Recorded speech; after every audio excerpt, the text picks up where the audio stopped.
"I'm not asking for your money," he said, voice low but steady. "I just want to help you walk again." The words hung in the air like smoke in a cathedral, sacrilegious, impossible, absurd.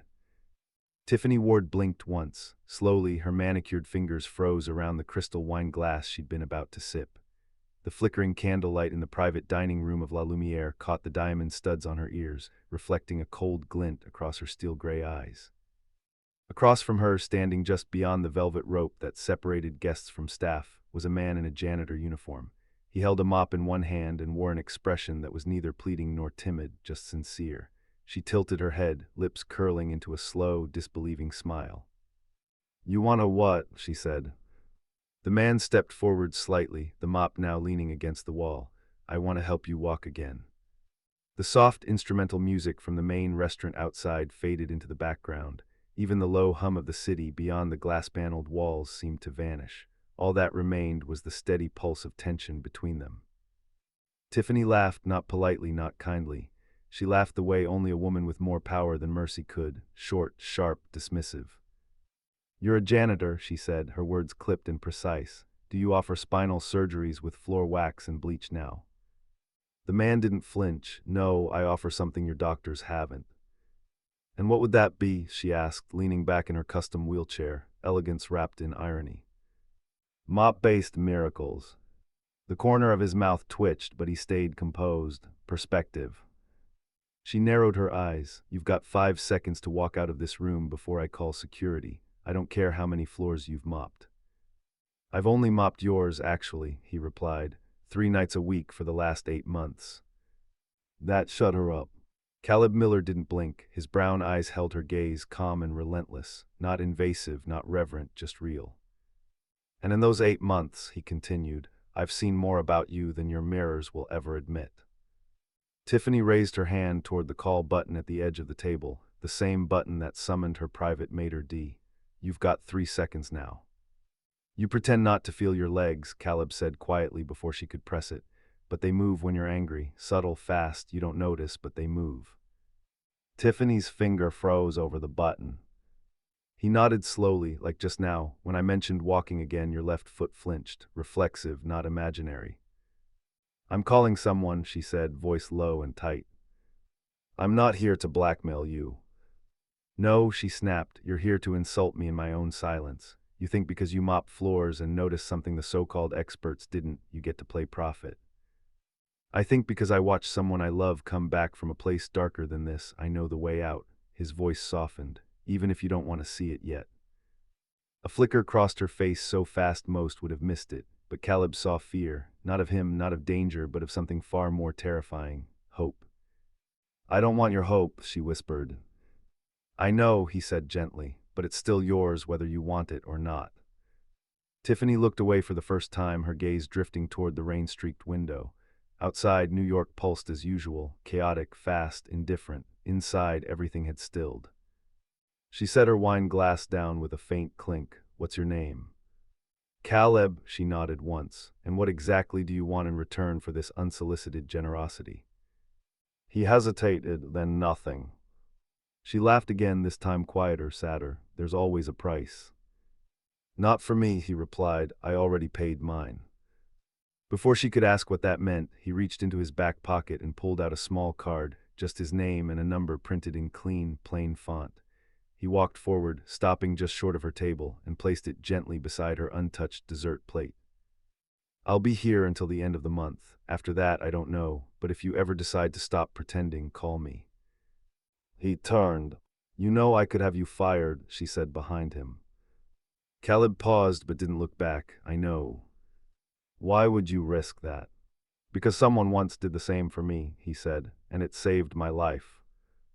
And then he walked out past the velvet curtain, past the maitre d', who looked like he wanted to speak but didn't dare, and disappeared into the quiet hum of the back hallway. Tiffany sat still for a long time. She didn't touch the card, but she didn't throw it away either. And when her driver wheeled her back to the car that night, she found her fingers tightening around something in her coat pocket. She hadn't remembered putting it there. The wind whispered through the cracked window of Caleb's apartment, carrying with it the scent of late autumn wet asphalt, distant chimney smoke, and the faint sweetness of roasted peanuts from the street cart below. He leaned against the kitchen counter, cradling a chipped mug of tea as his daughter Emma colored quietly at the table with her socked feet swinging. "You were late tonight," she said without looking up, her voice soft but sure. "Got caught in a conversation," Caleb replied, taking a sip. Emma paused, her crayon hovering midair. Was it with that lady again? Caleb didn't answer right away. Emma's eyes lifted. She was only 7, but her gaze held something older, wiser. "She's sad," Emma said plainly. "I saw her last week. She looks like she forgot how to smile." Caleb smiled faintly. "Some people carry heavy things you can't see, kiddo, like mommy." His hand paused on the mug. The warmth no longer reached his fingers. He nodded slowly. "Yeah, like mommy." 4 years ago, Caleb Miller had stood over a hospital bed and watched the woman he loved become a stranger to herself. Kara had been a battlefield nurse, sharp, fearless, and fiercely alive. Until the miscarriage, until the silence that followed, until the day she woke up and said her legs didn't work, and no one could tell her why. The VA doctors ran tests, CTs, MRIs, nothing. They called it conversion disorder. One finally admitted psychological paralysis. "We can't fix what we can't see." But Caleb had refused to give up. He learned everything he could, sat with her, watched her, held her when the tremors came, and slowly, inch by inch, she came back. It was messy, raw, full of setbacks. But one day she walked again, straight into the volunteer corps of Doctors Without Borders. She died in Haiti 6 months later. Wrong road, bad breaks, gone in a second. But what she left behind wasn't just a daughter. She left behind a fire in Caleb, quiet but fierce. The conviction that some wounds don't bleed, but they break you all the same. And sometimes only someone who has been broken knows how to help rebuild. Back at Lumiere, Tiffany Ward sat in the dark. She hadn't called anyone, hadn't spoken a word since her driver dropped her off. The townhouse was quiet, always was, designed to her specs, pristine angles, glass walls, automatic everything. No clutter, no distractions, no warmth. She rolled to the full-length mirror in her hallway. Her reflection stared back at her, impeccably dressed, posture composed, hair perfect, and yet she couldn't stop staring at her legs. "Reflexes," she muttered, scoffing. "What does he know?" But something in her chest was twitching. It wasn't anger, not quite, it was recognition. Because deep down she knew Caleb Miller wasn't wrong. And worse, he'd seen something no one else had dared to say out loud. She had built an empire, fought lawsuits, raised entire industries.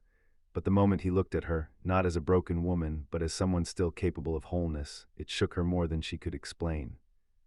"Perspective," he had said. She wheeled backward violently and turned toward her office, the place where she still felt in control, at least on paper. On her desk sat a photo, Harrison. God, he had been charming, brilliant, charismatic, and cold as hell. The night of the fall, the so-called accident, he hadn't even driven her to the ER. He just called a car service, stayed home, and resumed his dinner with 2 lawyers from the board. 3 days later he moved out. 2 weeks after that, divorce papers. She remembered the scan results. No spinal injury. The doctors had said you should be walking. But she hadn't, not then, not since. Not because she couldn't, because something inside her had simply turned off.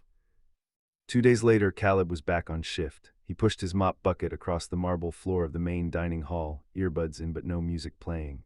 He liked the rhythm of the place, polished chaos behind the curtains, elegance up front. It reminded him of field hospitals, controlled illusion. He didn't expect to see her again, but just before 9:00 p.m., the maitre d' pulled him aside. "There's a request," the man said awkwardly, "from the woman in the VIP room. She asked for you." Caleb arched an eyebrow. "You sure?" The maitre d' looked spooked. "She said if it wasn't you, she'd leave." He wiped his hands, removed the apron, and made his way to the room. Tiffany sat at the same table, same posture, same air of untouchable elegance, but there was something different in her eyes, softer, more dangerous. "You ask for me," Caleb said, keeping a respectful distance. "I have questions." He nodded. "Ask away." She studied him, not like a woman examining a resume, more like a scientist evaluating an unpredictable chemical. "Did she ever forgive you, Caleb?" He blinked. Whoever it was you couldn't save." The words struck deep, but he didn't flinch. "She didn't need to," he said quietly. "She saved herself. I just held the light long enough for her to find the door." Tiffany looked away, jaw tightening. "What happens if I try and I can't?" Caleb stepped forward, his voice steady but gentle. "Then we try again, and if I fall?" I'll be there, and if I hate you for what you uncover. He smiled small, warm, and honest, then I'll still be there. Silent. And then, for the first time in 5 years, Tiffany Ward whispered the most terrifying words of her life. Okay, let's begin. You know, for someone who agreed to this, you sure have a lot of rules, Calb said, placing a soft yoga mat in the middle of the sunlit sitting room. I don't like surprises, Tiffany replied flatly from her chair, arms crossed, eyes sharp. I'm not a magician, Miss Ward, just a man with a mop and a memory. She didn't laugh, she rarely did, but Calb caught the faintest twitch of her lips before she rolled herself closer to the mat, still fully dressed in her tailored blazer and slacks, as if physical therapy were just another boardroom appointment. First rule, she said, her tone clipped, you don't touch me without permission. Of course. Second, no pity, I don't do pity. Wouldn't dream of it. And third, she paused, locking eyes with him, if I say stop, you stop. Fair. Calb knelt by the mat and unzipped the small duffel he brought with him. Inside were resistance bands, a small hand mirror, a rolled towel, and something she hadn't expected, a notebook worn at the edges. What's that? She asked. My wife's journal, he said, running his thumb across the cover. She tracked her journey, every doubt, every inch gained. I thought it might remind you that you're not alone in this. Tiffany looked at the journal as if it might bite. She made it through. She did, Calb nodded, and then she walked right into a jungle clinic because that's who she was. A beat and then she died, Tiffany asked softly. Calb looked up, yeah, but not in that chair and not with fear in her heart. That silenced the room. She didn't ask more, not yet. They began with something simple. Close your eyes, Calb said, just breathe. I didn't ask for meditation, she muttered. No, he replied, calm as ever, but your body forgot what safety feels like, breathing reminds it. She gave him a long look, but obeyed. The room fell into stillness. Calb watched her, watched the tension around her mouth, the twitch beneath her right thumb, the way her toes flexed ever so slightly when the sun hit her knees. There were cracks in the armor, he just had to help her see them. Later that evening, Tiffany sat alone in the same room long after Calb had gone. The house felt different, not lighter, not warmer, but less sterile, like something had shifted barely but unmistakably. She rolled to her study. The walls were lined with books she hadn't touched in years, contracts, economics, tech manifestos, everything built to control, to predict. Her eyes drifted to a smaller shelf, old photos, her father's toolbox, a dusty violin case she hadn't played since college, hadn't let music into her life since she traded feeling for empire. Her hand hesitated over the case, then pulled back, too much, too soon. Instead, she turned toward her private bar and poured herself half a glass of bourbon. She stared at it for a moment, then pushed it away. You're changing, she murmured. God help me. The next session was different. Calb entered the room and noticed something missing, the blazer. Tiffany was in a simple white t-shirt and yoga pants. No heels, no armor, just her. He didn't comment, just offered a nod of acknowledgement.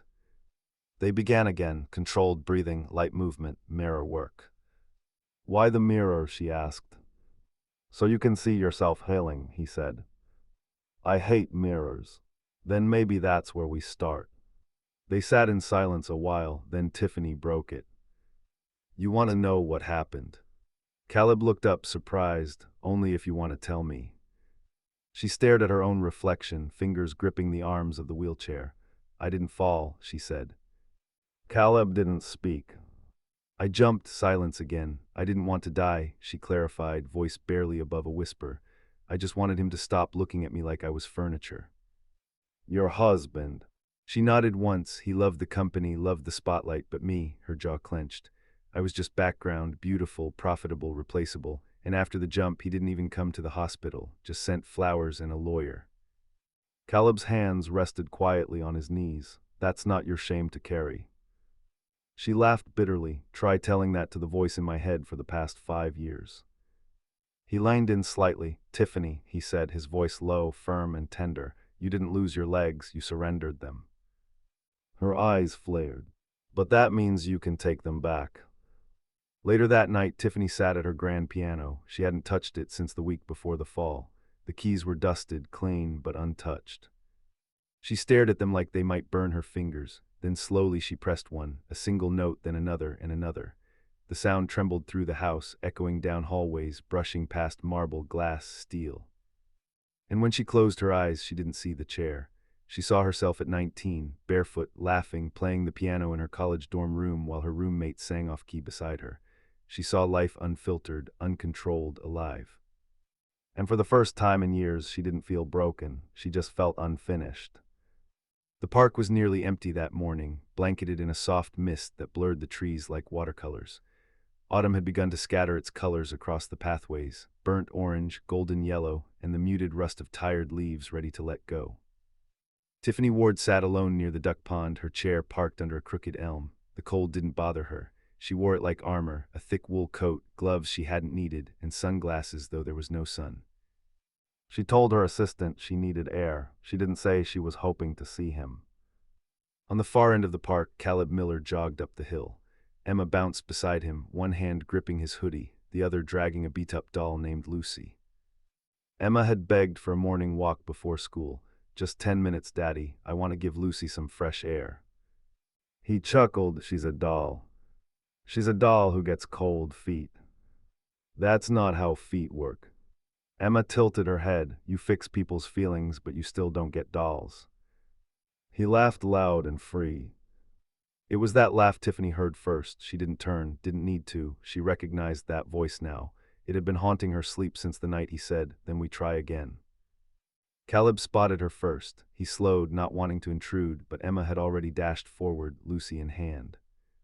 Tiffany looked up just in time to see a little girl standing in front of her, eyes wide and wondering. "I know you," Emma said brightly. Tiffany blinked behind her sunglasses. "Do you? You had dinner with Daddy at the fancy place." Tiffany arched a brow. "Dinner? Well," Emma admitted, "you sat and he cleaned, but I call that dinner now." Tiffany smirked despite herself. "She doesn't usually talk to strangers," Caleb said, walking up slightly out of breath. "I think Lucy vouched for you." Emma held up the doll. "She said you look like someone who needs a friend." Tiffany studied the doll, its mismatched button eyes, one ear barely hanging on by a thread, and a pink ribbon tied where hair used to be. It was ugly and oddly familiar. "What happened to her?" Tiffany asked. Emma looked at Lucy, then shrugged. "She's been through stuff. Why not get a new one?"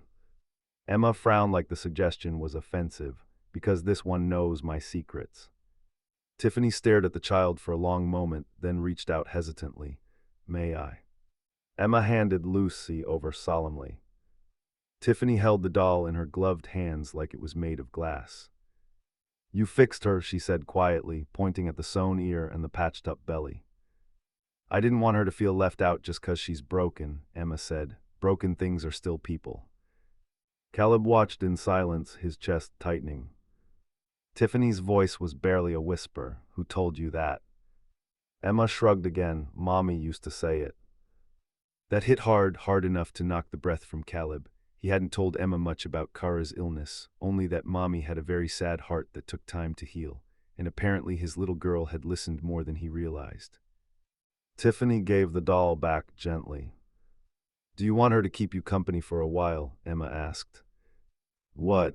You look like someone who's lonely on the inside. That's worse than outside lonely." Tiffany blinked. The words hit her like wind through cracks in the window, chilling because they were true.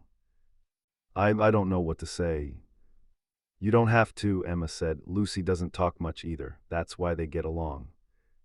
Tiffany chuckled softly. It felt foreign in her chest, warm, alive. Later, after Emma skipped off to feed the ducks, Caleb sat on the bench beside Tiffany. He didn't say anything at first, just let the quiet settle between them. Finally she spoke. "She's extraordinary." He nodded, "Takes after her mom." "A beat. I've never been good with kids," Tiffany said. "That's because most people forget they used to be one." She looked at him, eyes narrowing behind the glasses. "You talk like a janitor who swallowed a therapist." He grinned. "I mop up more than floors." She shook her head, but a smile tugged at the edge of her mouth. Then she reached into her coat and held up the doll. "Do you know what she said to me?" Tiffany asked. "That broken things are still people." Caleb nodded. "I haven't felt like a person in years," she added. More like a museum exhibit, look but don't touch, elegant, untouchable, unfeeling. But not unfixable, Caleb said gently. She didn't respond. Instead, she looked out across the pond where Emma was now waving at a cluster of ducks. I used to be that girl, Tiffany murmured. Curious, loud, brave, before the headlines, before the stock market, before I let the wrong people define my worth. Caleb watched her silent, and now he asked. She looked down at the doll again. I'm tired of being untouchable. That night, Tiffany placed Lucy the doll on the windowsill of her bedroom. It should have looked ridiculous, a grown woman with a child's plaything. But when she pulled the curtain shut and turned off the lights, something unexpected happened. She didn't feel alone. And in the stillness, she whispered words she hadn't spoken aloud in years. Maybe broken isn't the end. You're 5 minutes late. Tiffany's voice sliced through the morning air like a scalpel, crisp, controlled, lethal. Caleb barely glanced at the wall clock. Traffic. This is a private residence, she replied, not a bus stop. He dropped his bag beside the mat and looked at her, eyebrows raised. Would it make you feel better if I apologized? No, she said, folding her arms. It would make me feel better if you respected my time. Caleb nodded slowly, then knelt to unroll the mat. Duly noted. So what's on the agenda today? Sarcasm or stretching? Tiffany narrowed her eyes. I'm not here to be mocked. I'm not here to be managed, he said evenly. So maybe let's agree on a middle ground where we both remember why we're doing this. She scoffed. You assume I need reminding. No, he said, looking up at her. I assume you're scared. Her face didn't change, but her fingers twitched just slightly on the armrest of her chair. Let's begin, she said coldly. The first part of the session was quiet. Caleb guided her through small motor activations, barely their exercises that seemed ridiculous to someone used to commanding rooms and running empires. Flex your toes, he instructed. I am. No, you're trying. Trying and doing are not the same thing. Remind me why I let a janitor insult me 3 times a week. Because I'm the only one in your world who tells you the truth. She glared at him, he smiled, and for a fraction of a second she smiled back, but the smile didn't last. Later, when he asked her to try shifting forward in the chair just 2 inches, something in her snapped. I said no, she shouted. I told you I can't. Caleb sat back on his heels. That's not what your body said yesterday. Tiffany turned away, her breath sharp and uneven. Do you know what it feels like, she said bitterly, to want something so badly and have your own body betray you? Yes, Caleb replied softly. She turned back toward him, fire in her eyes. Do you? My wife used to scream in her sleep, he said, voice low. She'd wake up paralyzed, trembling, begging me to tell her it wasn't real, but it was, every night for almost a year. Tiffany's anger flickered, diminished, but not gone. What cured her? Time, patience, and truth. She stared at him, breathing hard. Then tell me the truth. Caleb looked straight at her. You're not broken, he said. You're defending yourself. This paralysis isn't weakness, it's protection. Your mind built a wall so high even you can't see over it anymore. Tiffany swallowed hard. So what? You think you're going to tear it down? No, he said, I think you are. She turned her chair sharply, wheeled to the window, and stared out at the trees swaying beyond the glass. Her reflection hovered in the pane, upright, composed, untouchable. But inside, she felt like a flickering bulb, one wrong word away from going dark again. I don't want to be pitied, she said, barely audible. You think that's what I feel for you. I don't know, she said, but pity feels a lot like love without respect. Caleb stood, and then let's get this straight. I don't pity you, I see you. And if that scares you, it's because no one else ever bothered to. That landed deep and dangerously close to where she'd buried everything she refused to feel. 2 hours later, after Caleb had gone, Tiffany sat alone in the same room, legs motionless, heart racing. She hated him. She hated that he made her feel seen. She hated that he pushed her harder than her own doctors ever dared. And worst of all, she hated that part of her wanted him too. That night she had a dream. She was standing on the rooftop of her childhood home in Vermont. The sky was lavender, the wind soft. Her father was there laughing, handing her a hammer to help fix the old shingles. You're strong, Tiff, he said in the dream. You just forgot where you put it.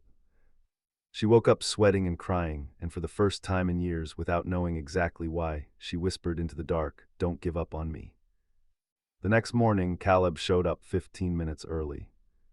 Tiffany opened the door herself, no assistant, no chauffeur, just her. He raised an eyebrow. Am I hallucinating, or did the queen just answer her own door? Don't get used to it, she said, but there was a faint smile beneath her defiance. He stepped inside and noticed something else. Her blazer was gone, so were the heels. She wore leggings and a simple cardigan, her hair pulled back in a loose knot. She looked real. I thought we could try the floor today, she said. He blinked. You sure? No, she said, but I'm tired of that chair pretending to be my throne. Caleb let out a slow breath. That's the first step, he said, choosing to dethrone the lie. And as she shifted from the chair to the mat, shaky, tense, but determined, Caleb reached out to steady her, but she stopped him. Let me try first, she said. He nodded and stepped back, and for the first time in half a decade, Tiffany Ward moved under her own power. Not far, not fast, but forward. Tiffany lay flat on the mat, eyes closed, breath shallow. Caleb knelt beside her, calm but watchful. The late morning light filtered through the tall windows of her sitting room, casting soft shadows across the hardwood floor. Outside, the wind rustled the sycamores. Inside, something quieter stirred. Tell me what you feel, he said gently. Humiliation, she murmured, her jaw tight. Physically. She hesitated, tension, low back, quads. He nodded. That's progress. She scoffed. That's discomfort. It's proof, he said, his voice steady. Muscles that don't work don't hold tension. She opened her eyes slowly and looked at the ceiling. So what are you saying? I've been faking it all these years. No, Caleb said calmly. I'm saying your mind built a story and your body listened. She turned her head sharply toward him. You think that's comforting? I think it means you're not powerless, he replied, and that scares you more than the wheelchair. Tiffany stared at him, eyes dark. You don't get to say that. I do, Caleb said, his voice soft but unshakable, because I've seen the same fear in my wife's eyes, and I stood right here too, waiting to be pushed away because healing felt more terrifying than the pain. Silence. You keep saying she healed, Tiffany whispered, but what if I'm not her? You're not, Caleb said, you're you, and you're still here, which means something inside you still believes this isn't the end. She blinked hard and said nothing. The afternoon passed in tension. Tiffany was quieter than usual, sharper when she spoke, slower to respond to cues. You're pulling away, Caleb said as he guided her leg through a light stretch. What's going on? She didn't answer. Instead, she turned her head and looked out the window. It's nothing. Caleb sat back on his heels. That's a lie. She exhaled through her nose. Fine, I saw a headline this morning. One of the gossip columns, Tiffany Ward's $1 million wheels, fashion or fantasy. He didn't say anything. She looked at him bitterly. They're mocking me, Caleb, again like always. They don't care what I've been through. They just want blood. He leaned forward, then give them silence, not surrender. She looked away again. They'll never see me as anything but a scandal in heels, she muttered. No, Caleb said, they'll see what you show them. And what do I show them, huh? Her voice cracked. That I spent 5 years hiding behind leather and marble and headlines. That I let the world think I was untouchable because I was too ashamed to admit I'd fallen apart. His voice dropped to a whisper. You show them you're not afraid to begin again. Later that evening, Tiffany was alone. She sat by the piano, fingers hovering over the keys, but she didn't play. Instead, she looked at her reflection in the glossy surface, hair slightly unkempt, eyes tired but alive. Something about her posture was different. She'd moved 3 inches on her own today. It wasn't much, but it was something. She lifted her hand and touched her thigh gently, almost in disbelief. She had felt something. The next day, Caleb entered to find her already waiting on the mat. No assistant, no makeup, just her. He smiled. You're early. She nodded. I had a nightmare. He paused, setting down his bag. Want to talk about it? I was walking, she said, but no one noticed, not one person. It was like I had fought so hard to stand, but I was invisible. He sat beside her. What do you think it meant? She didn't hesitate. I'm scared that when I finally walk again, it won't matter, that I'll still feel alone. Caleb's voice was gentle. You won't be. How can you be sure? Because the people who see you now, who really see you, aren't looking at your legs. Tiffany went quiet, then almost too softly to hear, thank you. He met her eyes. For what? For not looking away. The session that day was different. She pushed harder, more focused, less guarded. When he placed a small towel under her foot and asked her to drag it inward, she clenched her jaw and the towel moved, just a little, but it moved. Caleb's voice broke the stillness. Do it again. She did again.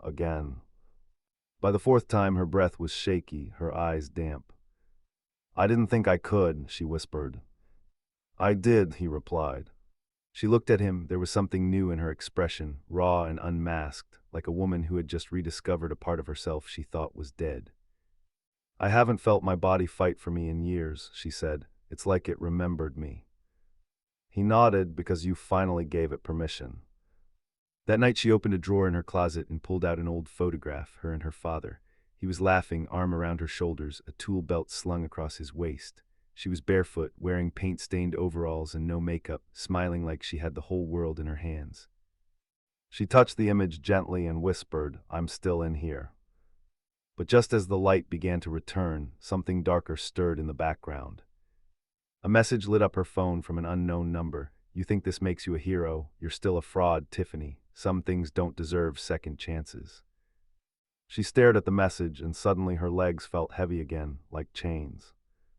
Tiffany didn't show up for her session, not the first time in weeks, not the second either. By the third day, Caleb stood in front of her townhouse gate, hands in his jacket pockets, eyes staring up at the tall windows that never blinked anymore. He rang the bell once, then twice. Nothing, not even the echo of footsteps on the marble floor she once insisted be waxed every Monday. Something was wrong, not loud wrong, silent wrong, the kind that weighed more than any scream. Inside, Tiffany sat in the dark, curtains drawn, phone face down. The screen had lit up a dozen times, messages from Caleb, from her assistant, from a number she didn't recognize but suspected belonged to Emma. She hadn't moved from the couch in 2 days, not since the message, you think this makes you a hero, you're still a fraud. Whoever sent it had cut straight into the bone, because it wasn't just hate. It was confirmation of what she'd feared all along, that even at her most honest, she was still a performance piece to someone, a spectacle in a $15,000 chair, a woman who could move but hadn't, a woman who could lead but hadn't led herself anywhere in 5 years. When Caleb returned the next day, he didn't ring the bell, he waited. And just before 10:00 a.m., the front door cracked open. Tiffany was in a robe, pale, hollow-eyed but standing, only barely leaning on the frame, her legs stiff as iron rods but standing. Why are you here? She asked, her voice raw. Caleb took one long breath, because I didn't come this far just to be part of your before and after picture. She flinched. I'm not doing this anymore, she muttered, turning away. Why? She paused and then quietly, without drama, because I'm terrified that all of this doesn't matter. Caleb stepped inside, shutting the door behind him. He didn't move closer. You're afraid of the wrong thing, he said. Oh, enlighten me, she snapped. You're afraid of not mattering, he said gently, but what you should be afraid of is never trying again. She looked at him, eyes damp. They don't know me, Caleb. They don't know what I've lived through. Then show them. I tried, she choked, and the moment I did, someone reminded me that my worst chapter still defines me. Caleb walked closer, sat in the chair across from her. Tiffany, he said low and steady, we don't get to choose who haunts us, but we do choose who we believe. She looked down, voice breaking. What if the voice that haunts me is mine? The silence between them was heavier than words. He nodded slowly, then let's teach her how to speak again. They didn't do physical therapy that day. Instead, they sat on the floor facing each other. Caleb brought out his wife's journal again, open to a page dog-eared with wear. She wrote this 3 months before she stood, he said. Tiffany leaned in. Caleb read aloud. Today I felt a twitch, just one, but it was mine, not the doctor's, not the diagnosis. It belonged to me, and it told me you're still in there. Tiffany closed her eyes. I'm tired of being a symbol, she whispered. Caleb smiled faintly, then stopped being one, be a person instead. She let out a broken laugh. That's the hardest thing anyone's ever asked me to do. No, he said, it's just the first honest thing. Later, as he packed his bag to leave, she stood in the doorway behind him, still leaning but stronger now. Caleb, she said softly. He turned. If I fall again, I don't think I'll get back up. He met her eyes with the kind of gaze that made you feel held even from across a room. Then I'll sit beside you, he said, until you're ready to try again. That night, Tiffany stared at herself in the mirror for a long time. No makeup, no designer armor, just skin, tired eyes, and a flicker so faint it nearly vanished of something that looked like hope. She reached for her phone, typed a name, blocked. Then she opened her contacts and sent a message. Tomorrow, 9:00 a.m., I'm ready. The next morning, the piano room looked different. The curtains were open. A breeze slipped in from the terrace. The mat was already rolled out. Tiffany was waiting. When Caleb walked in, she didn't greet him. She simply said, I dreamt I stood in front of a crowd. I was shaking. Everyone was watching and I hated it. But then one person reached out a hand, not to applaud, just to hold. He walked toward her and she looked at him. It was you. That session she did more than move. She fought, her hands trembled, her knees locked, her breath caught in her chest. But when Caleb said push, she did. When he said breathe, she did. And when he whispered, you are not a fraud, she cried, not because she was weak, but because something sacred had broken, and underneath the ruin was a woman who could finally feel herself again. Not a statue, not a story, just Tiffany alive. The sky was a soft slate blue that morning, quiet and full of promise. Inside Tiffany's townhouse, the sun streamed through tall windows like it had been waiting for this moment. She was already on the mat when Caleb walked in. No fanfare, no assistant holding a clipboard, just her, hair in a messy ponytail, sweat already beading on her forehead. I couldn't sleep, she said without looking up, so I started early. Caleb dropped his bag, smiled, and sat beside her. That's not surprising, he said. Hope is noisy when it's been quiet too long. She gave him a sidelong glance. You practice these quotes in the mirror. Nope, he said. I just live with a 7-year-old philosopher who sleeps with a half-blind doll and tells me that broken things still matter. Tiffany chuckled. Really? She chuckled and shook her head. I think your daughter might be smarter than both of us. Caleb nodded. She is. They started with core work, gentle movements, controlled tension, micro shifts most people wouldn't notice. But Tiffany noticed everything now. Every flicker of muscle memory, every whisper of sensation where silence used to live. Caleb guided her carefully, watching for fatigue, but Tiffany pushed past it. At one point he reached out instinctively to steady her, and she surprised him. No, she said, breathless but firm. Let me fall if I need to. I have to know what I can catch. He backed off, nodded, and watched as she wobbled, then corrected herself. A tiny movement, but she stayed up. And her face, sweat-streaked and fierce, broke into a grin so bright it felt like a sunrise. After the session, they sat on the floor with water bottles, silent, stretching comfortably between them. Tiffany glanced down at her legs, bare now beneath simple black shorts. I don't know who this woman is, she said softly. Caleb looked at her. I do. She's not Tiffany Ward's CEO. No, she's not a victim either. Nope. She looked at him, eyes shimmering. Then who is she? He smiled. She's becoming. That afternoon they moved to the terrace. Caleb suggested something different. Water therapy. I had a portable plunge pool brought in, Tiffany explained. I figured if I was going to relearn how to stand, I might as well do it somewhere the fall doesn't hurt. Caleb nodded, impressed. That's smart. No, she said, that's freeing. She wore a sleek black one-piece, her arms toned from weeks of effort. She slipped into the water slowly, gripping the edge. Caleb stood beside the pool, giving her space. Water remembers things we forget, he said. How to float, how to move without fear, how to feel weightless again. She closed her eyes and sank deeper, letting the warmth soak into her bones. For a while she just floated, arms out, face to the sky.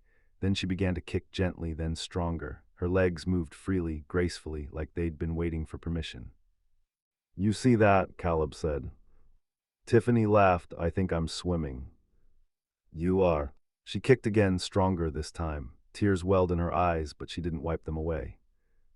I forgot what it felt like to be alive in my own body, she whispered, and now she turned to him. Now I feel like I'm not borrowing someone else's life anymore. That evening over tea in the sunroom, Tiffany did something unexpected. She handed Caleb an envelope. What's this? He asked. She didn't answer. He opened it slowly. Inside was a handwritten note to Emma from the woman who didn't believe in dolls until one saved her life. P.S. Lucy's new ear is holding up beautifully. Below the note was a check made out to the Hope Foundation for Family Healing, a nonprofit Caleb once dreamed of starting but never had the means to build. It wasn't a small amount, it was everything. He looked at her, stunned. I can't take this. She smiled, serene. You already have, every time you walked through my door and didn't give up on me. He shook his head, voice tight. Tiffany, this is. It's not charity, she said. It's repayment. For what? She met his eyes, for showing me that I wasn't paralyzed, just paused. Later that night, Caleb sat at his tiny kitchen table, Emma fast asleep in the next room. He read the note again, then picked up the phone and texted her 2 words, "You're walking." She replied instantly, "Not yet, but I'm dancing in my dreams." The next morning she walked 2 full steps in the water, unassisted, and smiled through the tears. Not because she reached the end, but because for the first time in her life she was finally starting from the right beginning. The gala was glittering, loud, and breathtaking in that way only wealth could orchestrate. Crystal chandeliers, live strings, waiters in tuxedos with silent shoes. Tiffany Ward arrived fashionably late, as expected. She was wheeled in by her assistant, dressed in an elegant navy gown that hugged her frame like a second skin. Her hair was swept up, her makeup soft and classic. She looked like a woman carved from grace. But inside she was thunder. The fundraiser was for spinal injury research, her foundation's largest annual event. A public affair surrounded by whispers, headlines, and half-hearted smiles from donors who still looked at her like a woman imprisoned. They didn't know, not yet, but they would. Caleb stood at the back of the ballroom, dressed in a borrowed suit that didn't quite fit but somehow made him look even more himself. Emma held his hand, wearing a blue dress with mismatched socks and a sticker name tag that said Hope in glitter ink. "Daddy," she whispered, tugging his sleeve. "She looks like a queen." Caleb smiled. "She is." Midway through the evening, Tiffany was asked to say a few words. It was tradition. People expected something polished, rehearsed, professionally distant. But she had other plans. Her assistant reached for the mic. Tiffany held up a hand. "No," she said quietly, "I'll walk." The woman froze. "Miss Ward, are you sure?" Tiffany turned her head, her voice even. "Yes." And then slowly she placed both hands on the arms of her chair and stood. The ballroom fell into silence, the kind of silence that chokes sound out of the air and turns time into glass. 2, 3 seconds passed. Then she took a step, another. Her heels clicked softly against marble. No one moved, no one breathed. By the time she reached the podium, her body trembling but upright, every eye in the room was on her. She looked out over the crowd, bankers, surgeons, tech billionaires, influencers, all of them watching the woman who once sat among them in silence. She adjusted the mic and smiled. "There was a time," she began, voice clear, "when I believed that standing still was strength." The room remained frozen. But stillness is not strength, it's fear disguised in silk and marble. Her gaze swept across the crowd. "I spent 5 years in a wheelchair not because I couldn't walk, but because I was afraid to feel what it would cost me to try." A gasp rippled through the back row. Tiffany pressed on. "I built walls higher than my healing. I made my pain look like elegance. I made my silence look like dignity." The pause, and it nearly killed me. From the side of the room, Caleb stood still, watching, his chest tight, his eyes glossy. Tiffany's hands trembled slightly as she gripped the podium, but her voice never broke.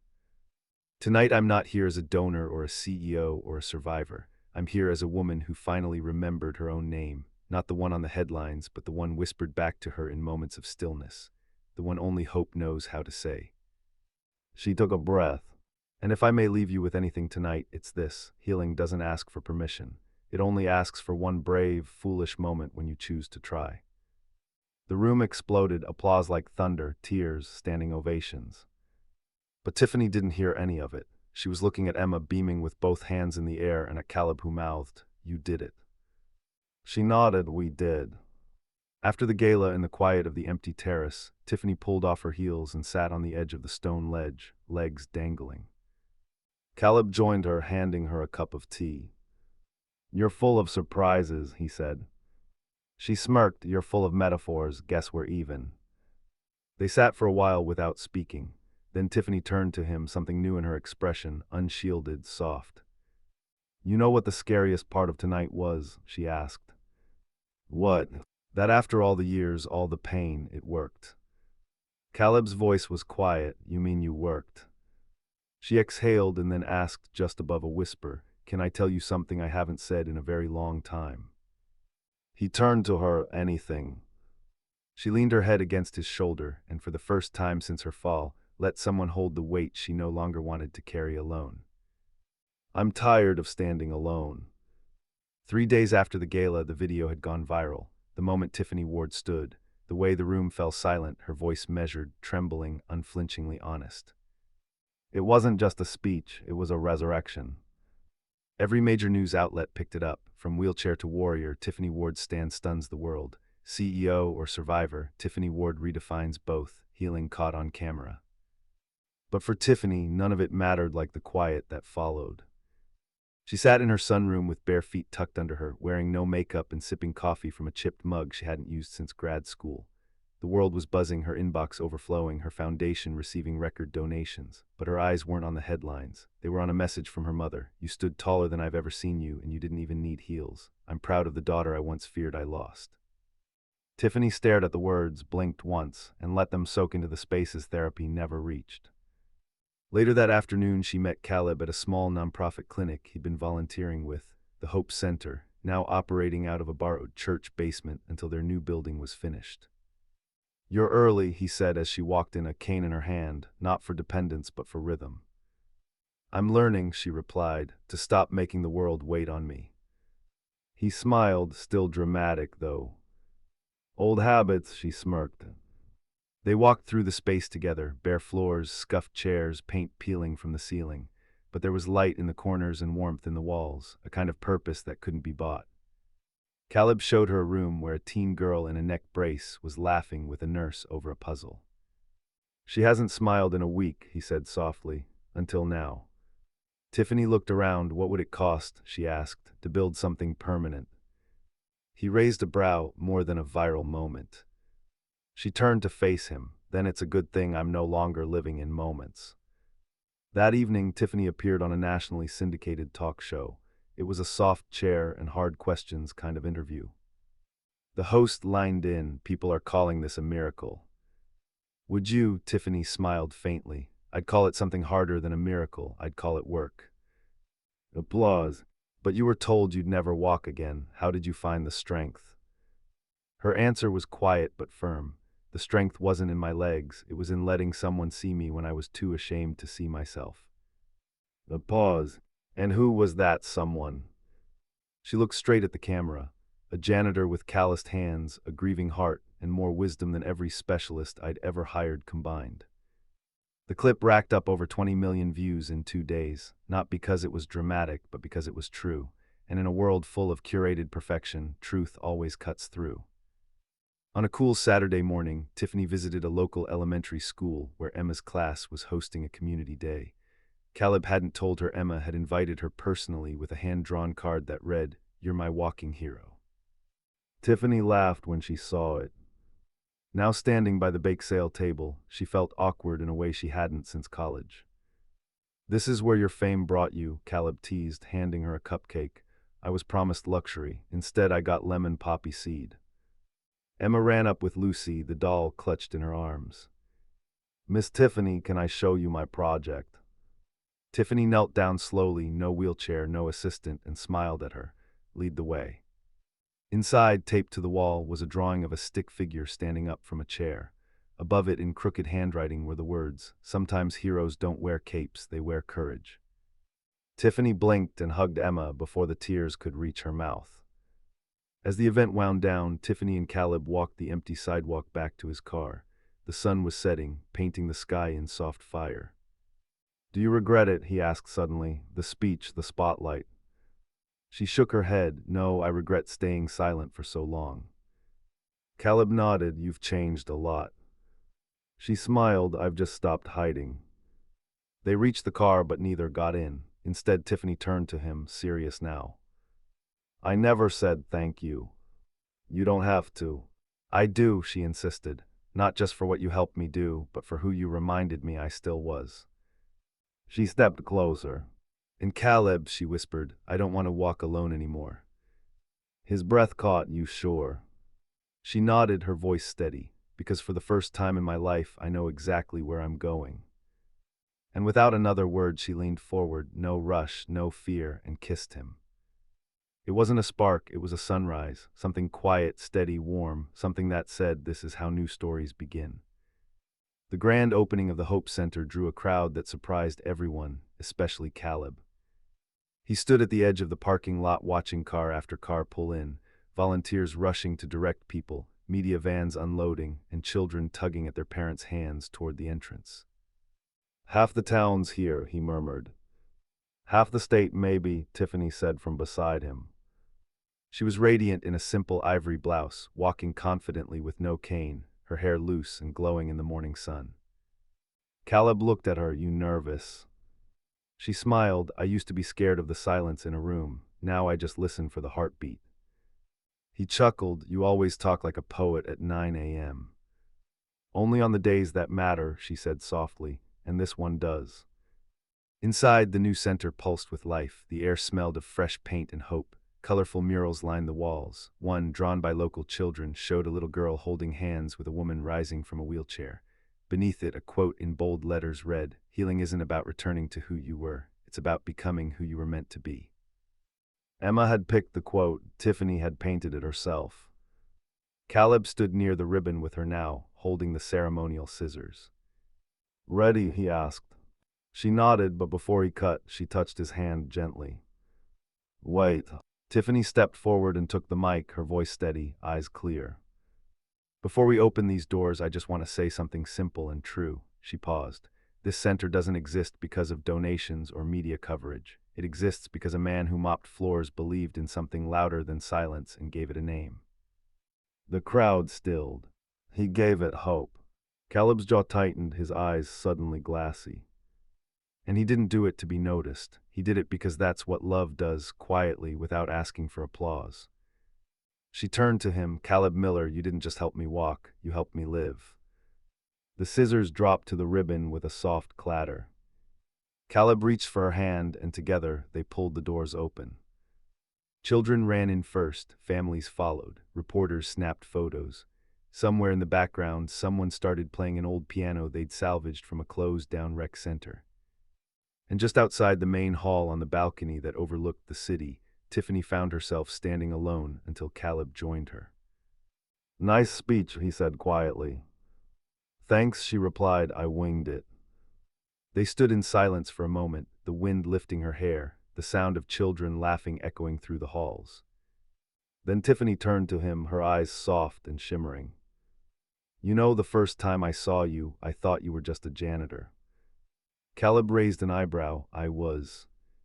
"No," she said, voice warm. "You were more. You were a mirror, and I didn't like what I saw in myself until you saw something different in me." He swallowed. "I just saw a woman with a fire in her eyes who didn't know she still had matches left." Tiffany laughed, a real laugh, unguarded and full. Then she held out her hand. "Dance with me." He blinked. "There's no music." "There's wind, there's light, that's enough." They stepped into an open space, her hand on his shoulder, his hand gently at her waist. And as they moved slowly, their shadows twirled across the terrace, two figures who had been broken, now whole in ways no diagnosis could explain. "I never dreamed of this," she whispered. "Me neither," he said. "And yet here we are." He pulled her closer, forehead resting against hers. "It wasn't a miracle." "No," she whispered back, "it was love." Weeks passed, the world moved on, but something in the air shifted. In a diner across town, a waitress read Tiffany's story and decided to call her mother again. In a hospital, a veteran who had given up on walking requested to try physical therapy one more time. And in a small bedroom with glow-in-the-dark stars on the ceiling, Emma fell asleep between her dad and Tiffany, one hand holding each of theirs.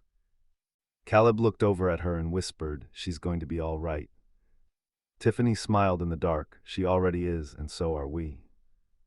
Outside, the moon was full. A soft breeze drifted through the open window, and inside, in that little room filled with healing and warmth, three hearts beat in perfect time. No longer waiting to walk, but already dancing in the light.